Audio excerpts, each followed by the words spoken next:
So let's start off, my friend. As promised, and speak about Elon Musk. I have made the case on this show, on my social media posts, and in some of my other work that I believe Elon Musk to be a construct, selected, trained, molded, and designed to do everything we currently see him do. I see him playing the part of the antithesis of the establishment. Am I wrong, mistaken, or do you think I have it nailed? I sympathize with the view, and many times I've thought the same. As time progresses, I'm more inclined to believe that he represents more of a defection than an infiltration. Maybe a bit of both.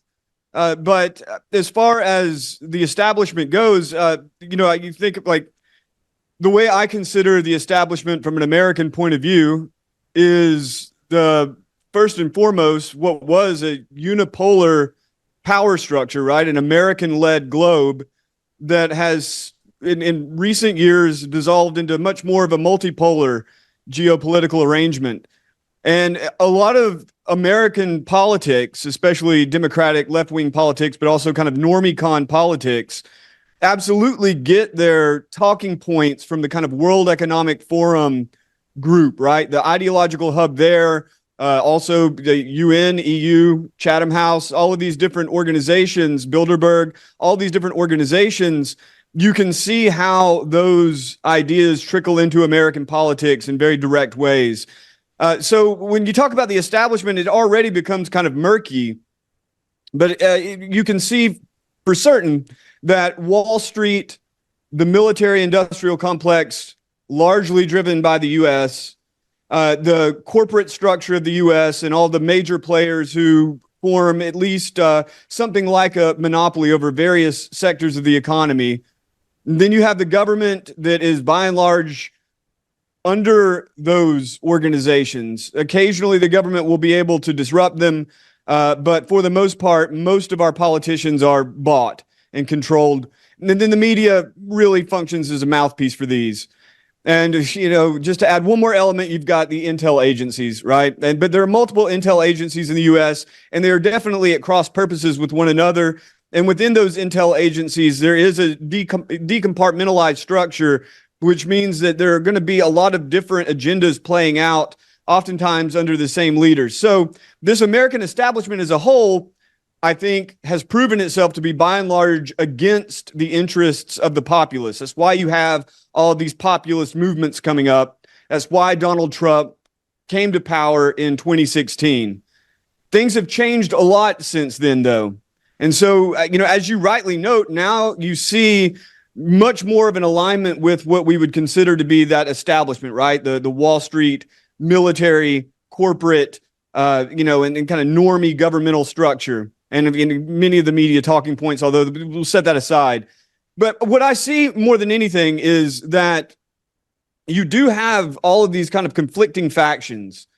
And so in the case of Elon Musk, he is, as you say, he was trained to do what he is doing right now, which is to create a technological infrastructure and also to project a technological vision of the future for people to follow into, right? For people to follow along with. That I agree with completely. But more and more, I think that how this is done and in what direction it's going, that these are very much divergent from what has been the establishment point of view. The establishment point of view was very much sort of a vision of stability, a quasi-socialist, ruled by more corporate entities, but kind of quasi-socialist, lefty, liberal, PC, multinational, multicultural blob. And I don't have any reason to believe that when Elon Musk is advocating for closing off the border and stopping immigration, when Elon Musk is advocating for meritocracy as opposed to the DEI model, when Elon Musk is talking about crime and the need to eliminate crime rather than to kind of foment crime in order to, take advantage of the instability as we see it being kind of the normie way. And also Elon Musk's promotion of kind of, the Western chauvinism. Whether you like that or not, as these ideas or that sort of vision for the future, I do think that is the flavor that he is trying to paint what is otherwise the kind of a similar AI, cyborg, robot, genetic engineering sort of model for what this future should be. All that is in place, but it's that direction that makes a difference. And just to close that off, I think that the reason that the distinction should be made is that if we, as regular people, have any hope whatsoever of imposing our will on this future, to take our own futures in a different direction that the establishment or the kind of Elon Musk, Peter Thiel, Mark Andreessen sort of model, if we have any hope of that, I do think that we'll have to at least recognize where these bifurcations are occurring and to take advantage of them in any ways we can. And we're already very, very limited. And so if it was just one blob, right, if it was just one big monster, I think that would be very easy to solve, because you could just locate the center of that monster, right, like the Death Star, and blow it up. But if it's, dozens of Death Stars orbiting the Earth, then it's a much different problem. And, I guess one could hope that these Death Stars destroy each other without destroying us, or that some other arrangement can be had. But yeah, I do see real distinctions. I see distinctions within the transhumanism movement. I see distinctions within the various agendas that are being pushed at the World Economic Forum over time, and even at any given time. So, it may not ultimately make that much of a difference. It may ultimately amount to a big capital M machine. But I think that it looks more to me like a fleet of machines that are in many ways breaking away, and the choices are being made, which types of machines will be embraced, and also which direction is the fleet going to go? Who is going to command the fleet? I think that these questions are actually up for grabs. That vision of the future you talk about, that many of these people share, they just share the difference of what that future kind of looks like. And maybe some of that is, of course, them squabbling over the power over who's going to be in charge of that future. It had to really start somewhere, start a point where people said, this is the vision of the future. And I would point to 1967, 1968. There was a lot happening, but I've written about Herman Cahn's work with Anthony J. Weiner on the year 2000, which basically predicted all of the technologies that we see coming in the future, and they were very accurate. They've managed to nail most of them down, and we can see them being developed as we go. At the same time, they were also saying to create this world, we will all need to be in some form of unity. So they were writing up an ancillary document at the same time that was a State Department funded ancillary document, which talked about educating leadership groups outside society, dumbing down the normal education establishments of society, and focusing on creating this the Western pole, the American, British, and European pole of globalism. Do you talk now about a fleet? But didn't that fleet manifest from really an idea by a very small group?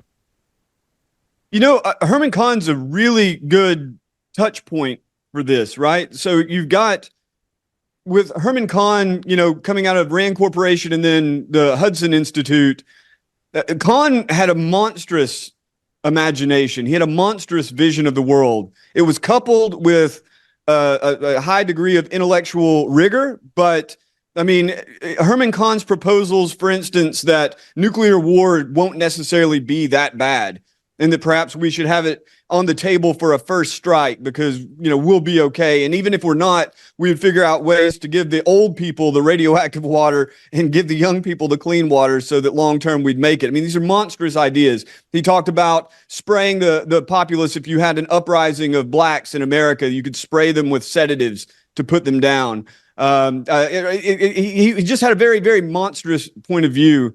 And it has been incorporated into what we now call the neocon structure in America. I actually debated a man from the Hudson Institute not long ago on the point of artificial intelligence being used, first off being embraced, but then being used in a weapon system or in a global system. And my position, of course, being that this is all madness, but his position being this is necessary for American power. Herman Kahn is at the center of this, right? But you had another antithetical pole, and I think that these really are in direct oppositions. You had people like Paul Ehrlich with the population bomb, and you had the whole Club of Rome limits to growth movement. And even though that movement would go on to be infused in much of the World Economic Forum ideology, that stands in direct opposition to many of Herman Kahn's ideas. Herman Kahn wanted unipolar Western power. And Herman Kahn wanted people like Musk. He was very much pro-natalist. He wanted people to breed like rabbits, at least Americans, so that and Westerners, so that we could then dominate the planet. Whereas the more technocratic in the traditional sense, and the more kind of egalitarian, equitable, and nature-oriented viewpoint of Ehrlich and Meadows and all the people in and around that Club of Rome movement wanted to rather kind of to tamp that down, to suppress this will to power in order to both limit the growth of human population and human industry, but also to make room for nature. There's a lot of kind of nature loving in it. So they really are. Yes, both of them have all these like monstrous views. Ehrlich is famous for his very callous ideas as to how the human population could be reduced and culled. But these are just basically, we find ourselves as normal. I maybe shouldn't call myself normal, but as regular people, and at this lower economic level with very little power, we find ourselves in many ways at the mercy of these monsters who are vying for these bifurcated and just multiple visions of the future. So again, I think that yes, I mean, you're right that you should be looking at these centers of power, especially far back in the past, that had this profound influence. You had mentioned Musk's family, and I think that that's also really important. But at the same time, as we do go into this future, as it does unfold, I think that the differing camps, it offers more confusion. It offers more possibility for, I guess, a scapegoating of one group, and then therefore that a new monstrous future arises as we attack this one. But it does also it creates cracks and fissures and instability. And I have at least some hope, and I am never known for my great hopefulness, but some hope that in the long run, this will allow for those of us who do not want to live into that kind of future to chart our own paths, at least as best we can. Competitive. Now, I posted up yesterday's monologue about ballroom of power, and you responded by adding a post you previously written, which makes some similar points and was very, very similar. However, I still believe that power is focused and often results in many conspiracies which benefit a hidden hand, regardless of who that hidden hand is. Is there a relatively small hidden cabal dictating world events, or is that way too simplistic?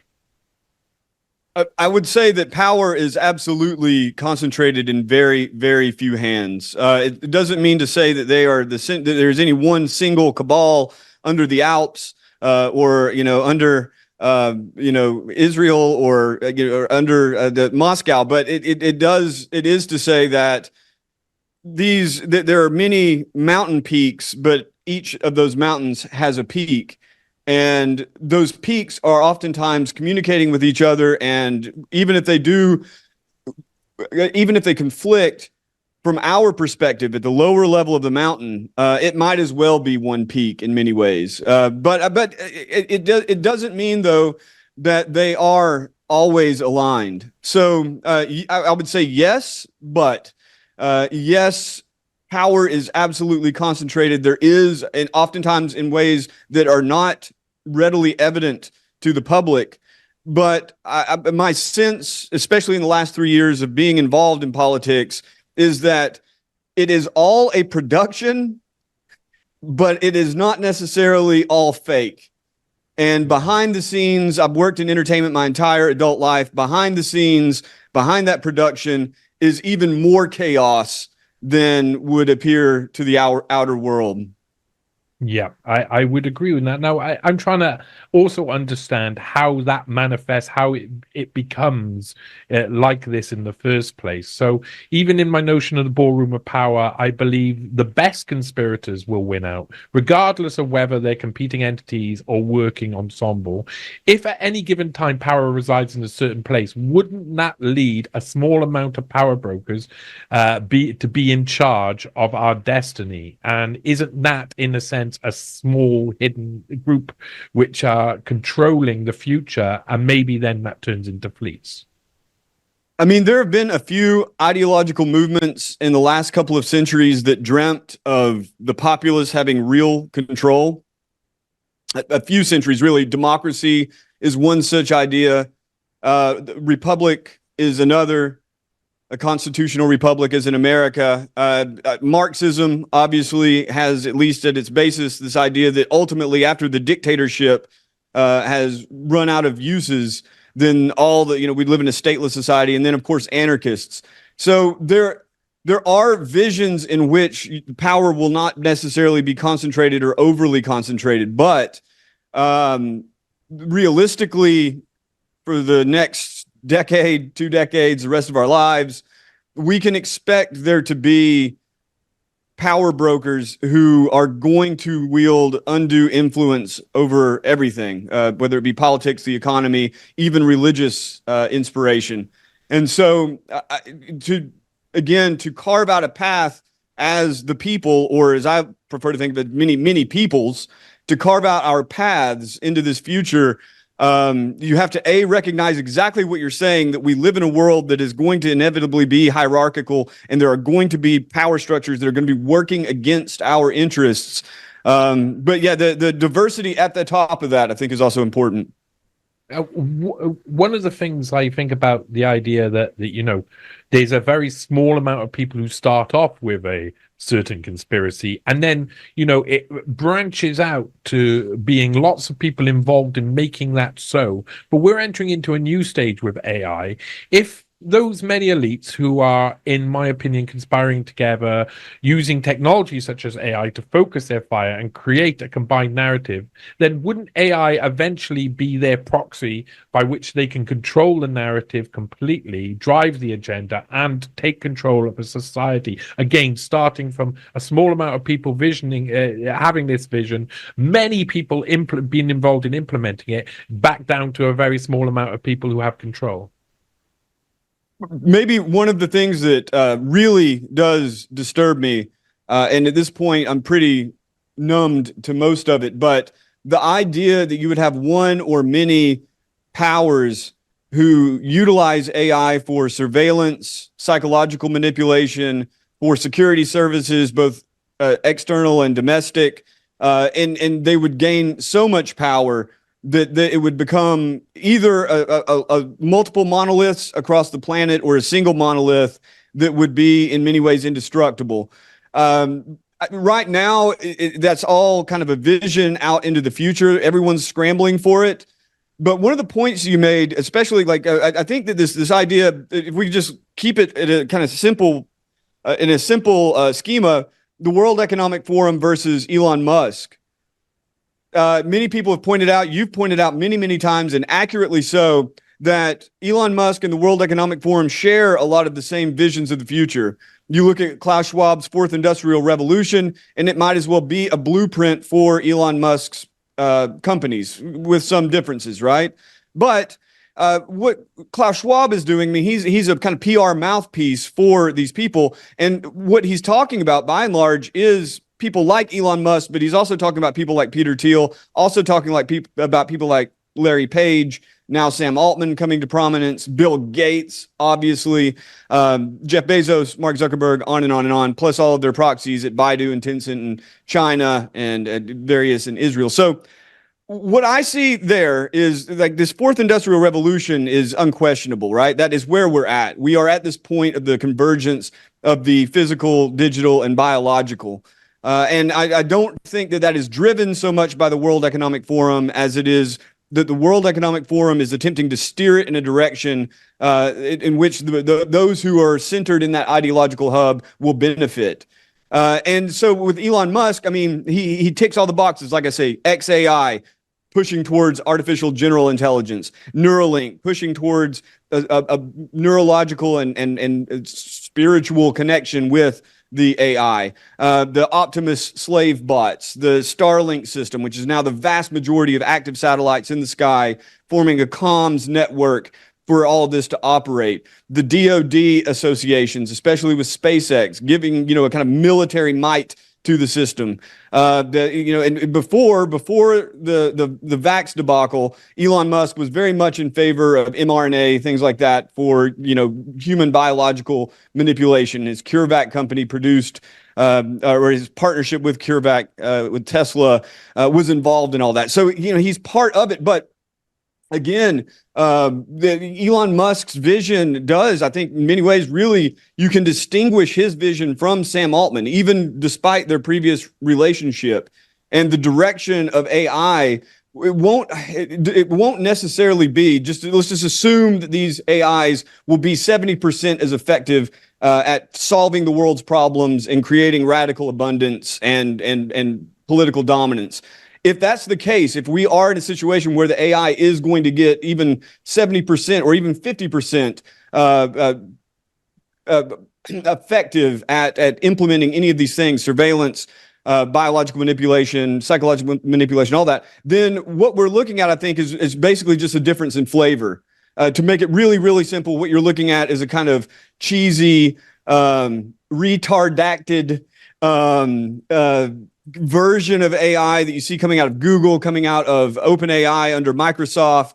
And then you have more of the based AI of Grok or smaller companies like Gab and Gab AI, right? So is it going to be like this big multicultural, multiracial blob type AI?